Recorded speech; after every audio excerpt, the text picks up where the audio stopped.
আসসালামু আলাইকুম। গোটাল কোরআনে আল্লাহ শব্দটা, আল্লাহ এই শব্দটা আছে 2698 বার। অনেকের মাথায় প্রশ্ন হবে যে ঠিক 2698 বারে আল্লাহ কেন এই শব্দটা উল্লেখ করলেন? এইটার ব্যাখ্যা বুঝতে গেলে আমাদের কোরআনের যে কোড সেটা সম্বন্ধে জানতে হবে। কোরআনের কোড কত এটা আল্লাহ 74 নম্বর সূরাতে স্পষ্ট করে বলছে 30 নম্বর আয়াতে, সেটা হচ্ছে 19। সবার উপরে আছে 19। কিরকম একটা ইন্টারেস্টিং জিনিস দেখি, প্রত্যেকটা সূরা শুধু বিসমিল্লাহির রহমানির রহিম আছে না, বিসমিল্লাহির রহমানির রহিমের মধ্যে 19টা হরফ আছে, মানে 19টা বর্ণ আছে। এবং খুব মজার ব্যাপার, এই যে 19 এইটা দিয়ে কোরআনের টোটাল যে সূরার নাম্বার 114, সেটাই কিন্তু ভাগ যাবে 6 19 114। এবং প্রত্যেকটা সূরার শুরুতে বিসমিল্লাহির রহমানির রহিম থাকে, কিন্তু আমরা জানি একটা সূরাতে নাই, সূরা তওবায়। তো অনেকের মাথায় প্রশ্ন, কি এটা কি ভুল করেই হয়েছে নাকি? নো, আল্লাহ খুব ম্যাজিক্যাল একটা জিনিস মিলাতে চান। সেটা কি? 27 নম্বর একটা সূরা আছে, সূরা আন-নমল। ওইখানে বিলকিস নামে একজন রানী আছে, তার কাছে সুলাইমান আলাইহিস সালাম একটা চিঠি লিখছেন। এবং আমরা যেমন চিঠির শুরুতে কি করি যে অন্যকে হচ্ছে অভিবাদন জানাই, তা উনি নবী, তো উনি যখন চিঠি লিখছেন উনি কিন্তু আল্লাহর নাম স্মরণ করছেন। এবং স্মরণ করার বুদ্ধিটা কি? বিসমিল্লাহির রহমানির রহিম। তার মানে ওই 27 নম্বর সূরার শুরুতে একবার বিসমিল্লাহ, আবার ঠিক চিঠির মাঝখানে একবার বিসমিল্লাহ। এই কারণে টোটাল কোরআনের মধ্যে কিন্তু একটা সূরাতে বিসমিল্লাহ না থাকার কারণে 114 বার হয়েছে। যদি সূরা তওবাতেও বিসমিল্লাহ থাকতো তাহলে টোটাল নাম্বার কিন্তু 115 হইতো, এবং সেটা কিন্তু 19 দিয়ে ভাগ যাইতো না। এবং খুব মজার ব্যাপার, আমি যেটা বলছিলাম যে কোরআনে আল্লাহ শব্দটা আছে 2698 বার, এইটাকে কিন্তু 19 দিয়ে আমি যদি ভাগ করি 142 হয়ে যাবে আনসার। এবং তাই না, কোরআনের মধ্যে টোটাল যে হচ্ছে হরফ বা বর্ণ আছে, তার মানে বর্ণ কয়টা আছে? এটা হচ্ছে 3,23,670। এটা কিন্তু 19 দ্বারা ভাগ যায়। এবং কোরআনের মধ্যে যে এটা হচ্ছে হরফ, বর্ণ পর্যন্ত আল্লাহ ক্যালকুলেশনে গেছে। শব্দ যেটা আছে, শব্দ সেটা হচ্ছে 77,934।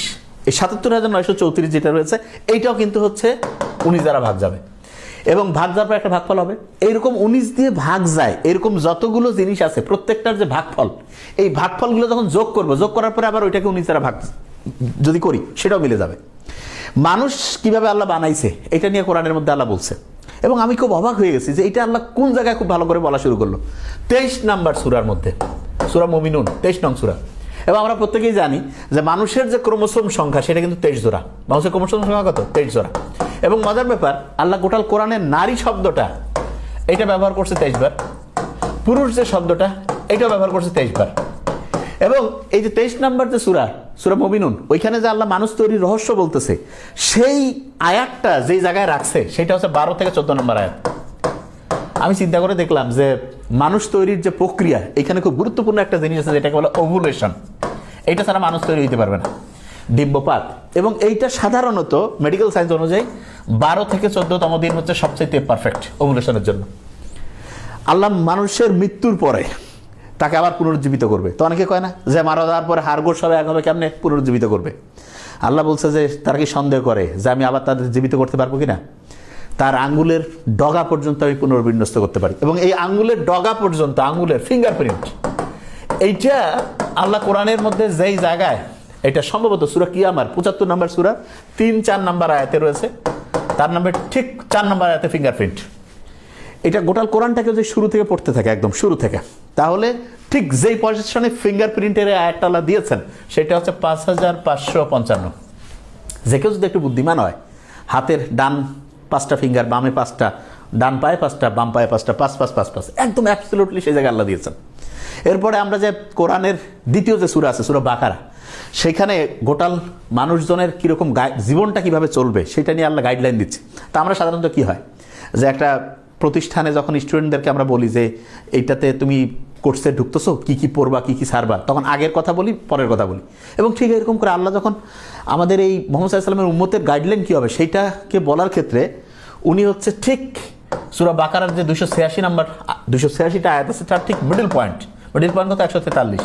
এইখানে আল্লাহ বলতেছেন যে আমি এই মুহাম্মদ সাল্লাল্লাহু আলাইহি ওয়াসাল্লামের যে উম্মত তাদেরকে হচ্ছে মধ্যমপন্থী করে তৈরি করছি।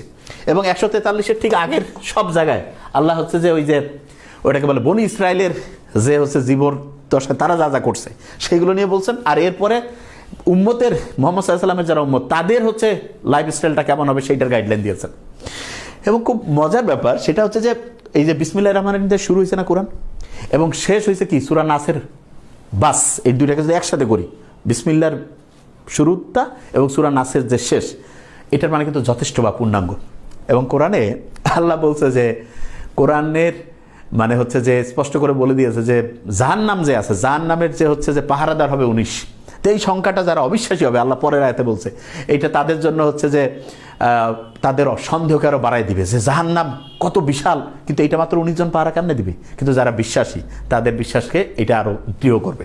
তার মানে আল্লাহ যে কোরআন নাজিল করছেন এবং প্রথম থেকে যে চ্যালেঞ্জ দিয়েছে যে এর মতো একটা সূরা বানাও, এর মতো একটা আয়াত বানাও, এখন পর্যন্ত কেউ পারেনি এবং এটা অবশ্যই একটা ঐশী গ্রন্থ। Thank you so much. আসসালামু আলাইকুম।